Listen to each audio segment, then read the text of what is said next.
धर्मवीर जी, आप तो इतने लंबे समय से राजनीति में हो और आज जो स्थिति है, हरियाणा को कहाँ खड़ा पाते हो आप? देखिए, मैं सबसे पहले पंचायत समिति का चेयरमैन बना था। ये बात है 84-85 के आसपास, लगभग 40 साल होने जा रहे। और मैं विधानसभा का एमएलए बना 87 में। मुख्यमंत्री चौधरी देवलाल रहे, चौटाला साहब रहे उस वक्त, मास्टर हुकम सिंह और बनारसी दास गुप्ता के साथ भी मैंने काम किया। हम फिर कांग्रेस में आ गए। कांग्रेस किन्हीं कारणों से हो जाती है मनमुटाव, और फिर लगभग 9 साल से मैं बीजेपी का सांसद हूँ। 4 बार विधानसभा में जाने के बाद ये 2 टर्म मेरी पार्लियामेंट की है। चौधरी देवीलाल का व्यक्तित्व कुछ थोड़ा सा अलग था। वो ज़्यादातर पब्लिक के लीडर थे। वो किसी बात की मन में गांठ नहीं रखते थे। मैं एक छोटा सा उदाहरण दूंगा। 87 में हीरानंदारिया एमएलए बने लोहारू से। ठीक 2 महीने के बाद एक प्रोग्राम हो गया बहल में। तो प्रोग्राम के बाद चौधरी देवीलाल कहने लगे, यहाँ एक पंडित तुलसीराम होते थे यार, क्या करते हैं आजकल? तो हीरानंदारिया कहने लगा, जी वही तो कांग्रेस के कैंडिडेट थे मेरे खिलाफ 2 महीने पहले। बोला नहीं चलो उसके घर चलते। तो हीरानंदारिया कहने लगे नहीं। बोला नहीं यार, अपना पुराना साथी है, चलो। वो एक, और फिर गए। वो केवल एक जगह नहीं, वो एक जोड़ करने वाले बड़े नेता थे। मन में कुछ रखते ही नहीं थे। अगर किसी से टकराव हो गया तो फिर उसके घर पहुंच जाते, उस बात को मन में नहीं लाते थे, जोड़ना सीखते थे। और लोगों की को काम करने के लिए पूछना उनकी एक ऐसी आदत थी, शायद आज के किसी नेता में नहीं है। एक काम को लोगों की राय लेना, अकेले 50 आदमी बैठे हैं, चलते चलते रुक जाना, भाई क्या कहें मेरे बारे में, लोग दूसरी पार्टी के बारे में क्या कहते हैं, वाह बात दूसरी जगह, वाह तीसरी जगह, 10 जगह पूछते थे। कोई नेता यूँ कहता, जी आपने पूछा तो था, बोला तेरे क्या आंट लगता है, असल बात तो निकल के आएगी यार। फीडबैक का उनका तरीका। आज तो हम सिस्टम के तहत चलते कि हमें फीडबैक कौन दे रहा है। फीडबैक केवल आज का जो सिस्टम है वो फीडबैक या तो प्रदेश है तो शासन प्रशासन का जो CID विभाग है वही देगा, अधिकारी देंगे। तो देवलाल के वक्त में ये नहीं था, वो लोगों से पूछते थे। तो असल समस्या का समाधान भी लोगों से आप पूछ के करोगे तो मुझे लगता है वो ठीक होगा। ये अंतर था चौधरी देवीलाल के स्टार्टिंग में। वो अब राज भजनलाल जी ने भी चलाया जोड़ तोड़ करके। और एक वक्त ऐसा भी आया, हम माने ना माने, मेरा तो विरोधी रहा है चौधरी बंशीलाल। हिंदुस्तान में माननीय मोदी जी ने सारे देश में सभी गांव में बिजली पहुंचाने का काम किया, लेकिन 72 तक, आज से 51 साल पहले चौधरी बंशीलाल ने सारे प्रदेश के हर गांव में इलेक्ट्रिफिकेशन कर दिया, हर गांव को सड़क से जोड़ दिया। लिफ्ट इरिगेशन का काम जब उस वक्त हुआ तो किसी ने सपने में भी नहीं सोचा था। हालांकि बीच के समय में फिर डिमांड बढ़ने लगी, बिजली की डिमांड बढ़ी, पानी की डिमांड बढ़ी, पीने की सप्लाई की भी डिमांड बढ़ी। हमने चुस्त दुरुस्त जरूर किया। अब मोदी जी की सरकार के आने के बाद बहुत से ऐसे प्रोजेक्ट हैं कि हर खेत में पानी को बचाना कैसे है, नहरों को दोबारा रिमॉडलिंग करके, हम हरियाणा की बात करें तो ताजेवाड़ा से लेके अंतिम छोर तक कैसे ले जाना है। हमने जोड़ों का पुनर्निर्माण, अमृत सरोवर, यानी एक योजना जल संसाधन मंत्रालय ने एक ऐसी दे दी केंद्र सरकार ने कि पानी को बर्बाद मत करो। स्प्रिंकलर और ड्रिप इरिगेशन के माध्यम से थोड़े पानी से ज़्यादा फसल कैसे पैदा कर सकते हो, उसकी 90% सब्सिडी आज सरकार दे रही है, ताकि फलों का जो पानी है वो कहीं ना कहीं बाढ़ लेके आएगा, सेम बनेगी। और हमारे इस दक्षिणी हरियाणा में तो इसका बहुत बड़ा फ़ायदा होने जा रहा है। यानी मैंने मेरे खेत में, अगर मेरे पास 12.5 एकड़ हैं, या हम 4 को शेर हैं, अड़ोसी पड़ोसी, तो हम 12.5 एकड़ में भी मात्र 2000 गज की ज़मीन दे दें, सरकार उसका टैंक बनाएगी, पानी लेके आएगी, उस पानी को बूंद बूंद तक खेत में पहुँचाएगी, चाहे वो पाइपलाइन है, ड्रिप इरिगेशन का खर्चा है, बिजली का खर्चा है, सौर ऊर्जा प्लांट से वो बिजली का प्रबंध करेगी। तो तब मैं राज में सोच माननीय मोदी जी की कैसी सोच आई है कि मैंने देश को आगे ले जाना है, आगे, और उस आगे ले जाने के लिए वो वोट की राजनीति नहीं कर रहे। अंतर्राष्ट्रीय की बात हो, राष्ट्र का मामला हो, कनेक्टिविटी हो, रेल, सड़क, जहाज, मोबाइल, और फिर वेलफेयर की स्कीम हो कि मैंने गरीब को के घर में भी 80 करोड़ अनाज कैसे देना है, बिजली की बचत कैसे करनी है। आप रहने जाओगे कांग्रेस के समय में 16 रुपये यूनिट के हिसाब से, 16 रुपये यूनिट MOU साइन होती थी, सौर ऊर्जा जो भी प्लांट लगाएगा, और ऐसे कई उदाहरण मैं आपको दिखा दूंगा। और ये सरकार मोदी जी ने ऐसा काम कर दिया कि 2 रुपये 70 पैसे में बहुत कंपनियां पीछे पड़ रही हैं कि मुझे ये समझौता करवा दो। कहाँ 16 रुपये, कहाँ 2 रुपये 70 पैसे। यानी कोयले से बनने वाली बिजली, जिससे कहीं ना कहीं पर्यावरण पर असर आता था, उसको कम कैसे करना है, और बिजली सस्ती भी कैसे करनी है। पर्यावरण की बात देखें तो दुनिया तो पता नहीं कब ये धुआं रहित करेगी, लेकिन हिंदुस्तान ने तो पूरा जोर लगा रखा है, चाहे वो NCR का मामला हो कि सारी गाड़ियाँ डीजल की बजाय धीरे धीरे गैस पर आ जाएं, गैस के बाद फिर बैटरी पर आ जाएं। ये सोच देखो ना, और मजबूत नेतृत्व होगा तो उसका बहुत फर्क पड़ता है। धर्मवीर जी, यहाँ पूरे इलाके में जो मैंने महसूस किया, मैं कल से हूँ यहाँ, बंसीलाल जी के बाद खासतौर से 18 वर्ष जो पिछले गुजरे हैं, 9 बरस भूपेंद्र हुड्डा के और 9 बरस खट्टर साहब के, भिवानी में जो विकास होना चाहिए था वो नहीं हुआ। इसका क्या कारण है? देखिए, ये डिस्ट्रिक्ट बना था 72 में। पहले हम हिसार जिले के पार्ट थे, सिरसा, फतेहाबाद, हिसार, भिवानी, ये, और अब तो दादरी भी, इतने जिले बन गए। 72 से पहले एक ही डिस्ट्रिक्ट था। और उस वक्त इसमें दो राय नहीं कि वो जो पीरियड था 77 तक का, वो भी एक हरियाणा के लिए केंद्र का पूरा सहयोग था। उसकी काम करने की तरीका भी अलग था प्रदेश के मुख्यमंत्री का।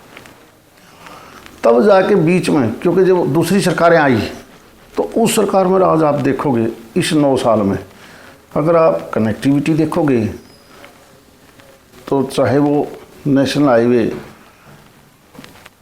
709, आप दिल्ली की तरफ से आते थे तो खरक आने के बाद हमारी रोड नहीं थी, अब जाके लोहारू तक जाओगे तो सीधी रोड नेशनल हाईवे ने बना दी। इसी प्रकार मेरा काम अब जोरों से चला 148 भी जो नारनौल से चल रही है कोटपुतली से, ये भिवानी बाईपास होते हुए ये हाँसी बरवाड़ा होकर निकलेगी। इसका काम का मैक्सिमम 1 साल का पीरियड है।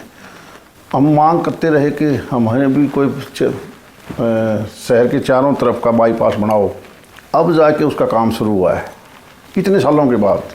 इसी प्रकार ये 152 मेरी लोकसभा में देखोगे तो कोटपुतली से चंडीगढ़ पहले हमें यहाँ से 6 घंटे लगते थे, अब आप 3 घंटे पहुँच जाते हो। धीरे धीरे यही रोड हमारे अगर झज्जर से दादरी, दादरी से लोहारू जाते थे, वो भी नेशनल हाईवे 309 बना दिया, और अब तो ग्रीन फील्ड एक और बनने लग रहा है। यानी ये सही बात है कि बीच का जो पीरियड था उस पीरियड में कनेक्टिविटी के नाम से, नहरों के नाम पर, नहरों की अनुमोदनी अब 3,500 करोड़ रुपया हरियाणा सरकार ने भारत सरकार के सहयोग से ताजेवाड़े से लेकर लास्ट पॉइंट तक नहरों का पुनर्निर्माण का काम जोरों से चल रहा है। आप किसी गांव में पूछ के देखोगे कि ये नहर पहले कब बनी थी, अब दोबारा सुधार कब हुआ है, तो इन्हीं 9 सालों में हुआ है। यानी हम धीरे धीरे, मैं आपकी बात से सहमत हूँ, लेकिन हम धीरे धीरे अब जाके हमने ये रफ्तार पकड़ी है। बीच का पीरियड कोई ज़्यादा अच्छा नहीं रहा। नहीं, आपको लगता नहीं कि भूपेंद्र सिंह हुड्डा ने 9 साल जो गंवाए, और ख़ास तौर से भजनलाल जी ने भी यहाँ उस तरह का विकास नहीं किया, राजनीतिक स्कोर तो कहीं नहीं सेटल हो रहा था कि किरण चौधरी का काम करूंगा मैं तो किरण चौधरी नेता हो जाएगी, उसका प्रभाव बढ़ेगा। पता नहीं, मुझे लगता है, मैं भी इस बात को देखता हूँ कि जब हरियाणा बढ़ने के बाद बंसीलाल जी ने तो एक आंख से सबको देखा, बाद में बहुत सी से जो लीडरशिप आई उन्होंने अपने क्षेत्र का ज़्यादा ध्यान दिया। नहीं भाई, ये बागड़ बेल्ट है, और बागड़ और मैं उस बात को लेना चाहता हूँ जी। मुझे याद है, मैं तो कांग्रेस में ही था, दान सिंह मेरे साथ था। मैं एक दिन रात को शादी में आ गया जब हम कांग्रेस में थे, और उसके ऊपर लिखा हुआ था महेंद्रगढ़ से, और अगर हम नारनूर के बीच में आए कि हरियाणा प्रगति के पथ पर बोर्ड लगा हुआ था, और सड़क ऐसी थी कि सड़क से निकल नहीं सकता था आदमी। मैंने दान सिंह को टेलीफोन किया, दान सिंह मेरा एक कहने काम कर दे छोटा सा। बोला बताओ। मैंने कहा बोर्ड हटवा दे, वरना कोई गाड़ी वाला आएगा सके, यही अगर प्रगति है तो आगे पता नहीं क्या होगा, तो गाड़ी वाला वापस चला जाएगा। वो रीजन क्या था वो तो लीडरशिप जाने उस वक्त की, लेकिन ये सही बात है कि हमारी कई चीज़ों के हालात अच्छे नहीं थे। नहीं, पर ये भी कह रहे हैं लोग बीजेपी में, भिवानी में, कि जो बीजेपी की सरकार भी है प्रदेश की, वो धर्मवीर को पूरी मदद नहीं करती।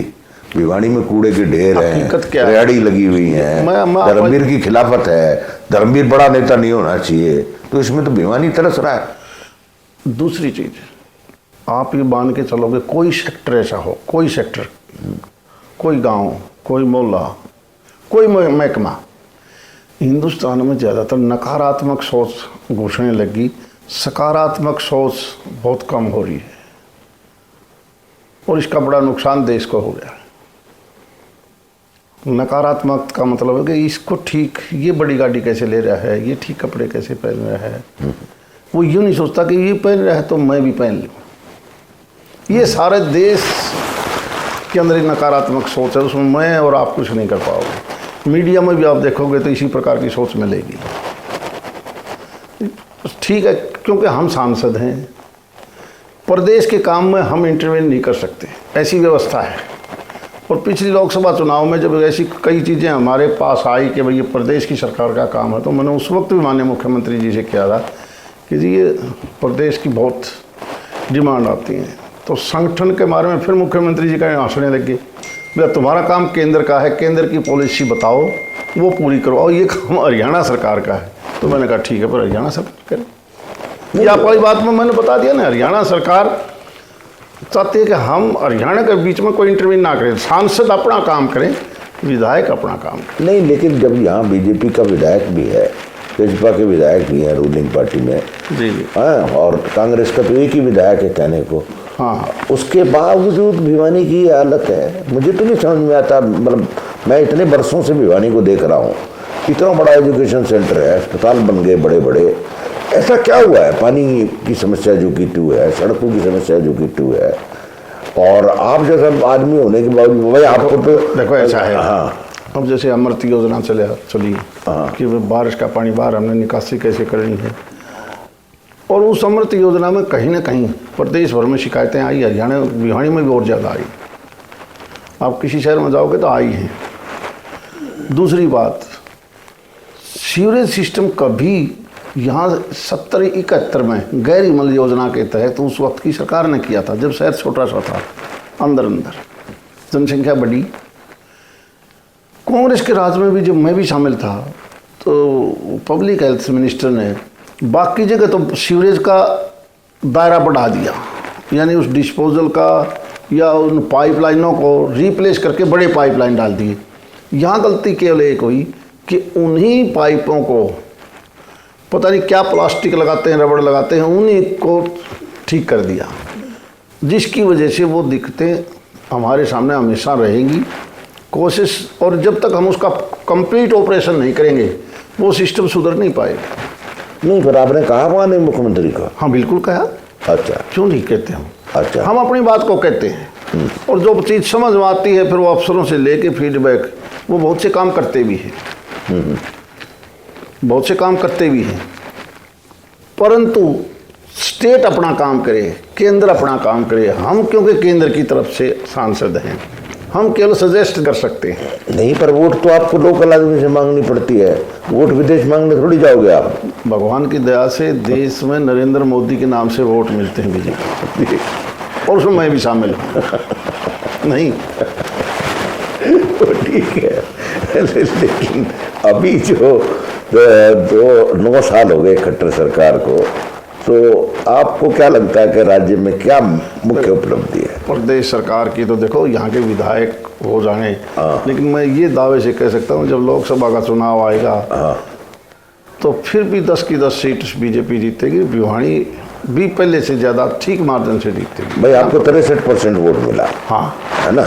और प्रदेश की सरकार को शायद 36% वोट मिला। हाँ, कुछ महीने बाद जी। तो लोकल मुद्दे अलग होते हैं, सरपंच का चुनाव के अलग मुद्दे होते हैं, स्टेट के मुद्दे अलग होते हैं, केंद्र का मुद्दा अलग होता है। तो मैं तो केवल अपनी माननीय मोदी जी ने जो 9 साल में कराया, देश के लिए क्या किया, ज़्यादा उत्तरदायी मैं हूँ बतौर पार्लियामेंट। पर धर्मवीर जी, वोट तो लोकल आदमी देता है, उसके तो बेटे का एडमिशन होना है, अस्पताल में एडमिशन होना है, उसका सर्टिफिकेट बनना है, उसका परिवार पहचान पत्र बनना है। उसी का काम माननीय मुख्यमंत्री जी स्टेट लेवल पर अपने आप उसमें सुधार कर रहे हैं। वो काम उनका है। शहरी जो पंचायत है वो शहर की लोकल बॉडीज के कर रहे हैं। यानी स्टेट का काम में हम कम से कम इंटरवीन करें, केवल अपनी बात को कहें, और केंद्र से जो मदद हो सकती है वो हम प्रदेश को दिलवाएं। ये है हमारा। धर्मवीर जी, लोग कह रहे हैं आपके बार जो है बीजेपी का जो संसद में मामला है उसमें कुछ लोगों की टिकट कटेगी। वो हाईकमान, वो तो देखो, ये तो केंद्रीय हाईकमान किसको लड़ाता है किसको नहीं लड़ाता वो तो उनका काम है। मैं तो 9 साल से जुड़ा हुआ हूँ, अपनी ईमानदारी से केंद्र सरकार के प्रति माननीय मोदी जी जो काम कर रहे हैं उस बात की व्याख्यान कर देता हूँ। टिकट किसको देनी है किसको ना देनी है वो हमारे बस की बात नहीं है, वो हाईकमान जाने। जी, लेकिन विधानसभा में भी जो कह रहे हैं अब की बार कि कांग्रेस बनाम बीजेपी का कड़ा मुकाबला है और बीजेपी की चांस कम नजर आ रहे हैं, आपको क्या लग रहा है?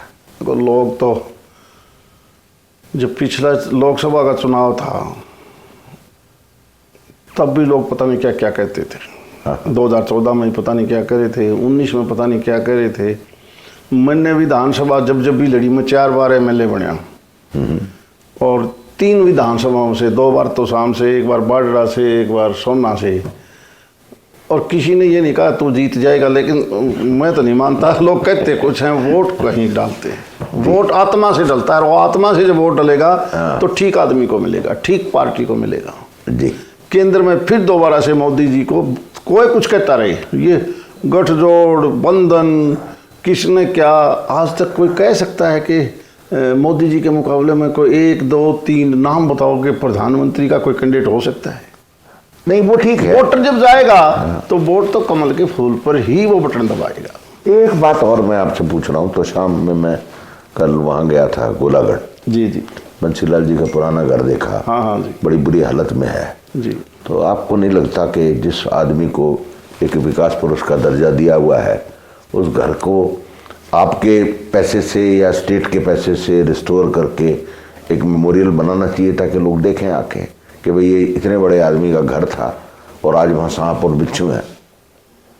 यह तो बहुत बड़ी शर्म की बात वैसे तो, लेकिन मैं फिर दोबारा उस बात को दोहराना चाहता हूँ। हाँ, आप कर हमारे देखते देखते जितने पुराने घराने थे जिन्होंने बहुत अच्छे काम किए हैं प्रदेश और देश में, आपसी की परिवार की यूनिटी ना होने की वजह से वहाँ से भी नुकसान होना शुरू हुआ। आप खुद देख रहे हो सारे परिवारों को। और ये भी सही है कि उस वक्त के नेता थे, वो कुछ सिद्धांत थे उनके, उन्होंने सारे प्रदेश में उस वक्त हरियाणा को नंबर 1 पर लेके आए। अब ये फर्ज पहला तो परिवार का बनता है कि परिवार उसकी यादगार अच्छी तरह से करे, वरना फिर स्टेट को लिख के उन्हें दे देना चाहिए भाई कोई ना कोई चीज़ ऐसी बनाई जाए। मुझे लगता है परिवार की तरफ से अभी तक कोई प्रस्ताव आया नहीं है। नहीं, पर मुझे लगता है कि आपको ये काम इनिशिएटिव लेना चाहिए, एक चिट्ठी भेजनी चाहिए और ये आप वाली बात ठीक है, मैं लिखूंगा। हाँ, ये बड़ा काम है। नहीं, आपकी बात बहुत अच्छा सुझाव है। हाँ, दूसरा ये है कि मैं आपसे ये कह रहा हूँ कि जब देवीलाल का परिवार बट गया, जो ये लोग ये एक भी आरोप लगा रहे हैं कि भारतीय जनता पार्टी की पूरी कोशिश है कि जाटों की वोटों को टुकड़े टुकड़े कर दिया जाए ताकि नॉन जाट की वोट कंसोलिडेट हो जाए। देखो, हर पार्टी की नीतियां अलग होती हैं, सभी की। उन्होंने चुनाव कैसे लड़ना है, कैसे नहीं लड़ना है, वो देवीलाल जी का परिवार ने तो उन्हें देखना चाहिए कि तुम क्यों बट रहे हो, तुम स्वार्थ की राजनीति तो नहीं कर रहे, केवल स्टेट हित में काम करेंगे तो ही स्टेट को भी फायदा है, और जब स्टेट को फायदा है तो उनको भी फायदा मिलेगा। अब क्योंकि हमारा गठजोड़ है, हम वो दोनों मिलके बड़े और छोटे पार्टनर हैं, अब तक तो सरकार में ठीक चल रहा है, बयानबाजी तो आती रहती है। अब कौन आगे क्या करेगा, इस बात की कोई भविष्यवाणी हम तो नहीं कर सकते। नहीं, पर ये चलेगा गठबंधन, नहीं चलेगा? मुझे लगता है कि जिस प्रकार से गठबंधन है वो तो चल ही रहा है। बाकी तो चुनाव जब आएगा, मैं तो इतना कह सकता हूँ केवल लोकसभा के बारे में कि लोकसभा की सीटें फिर भारतीय जनता पार्टी जीतने जा रही है प्रदेश में, 10 की 10 सीट। जी, चल, बहुत बहुत धन्यवाद।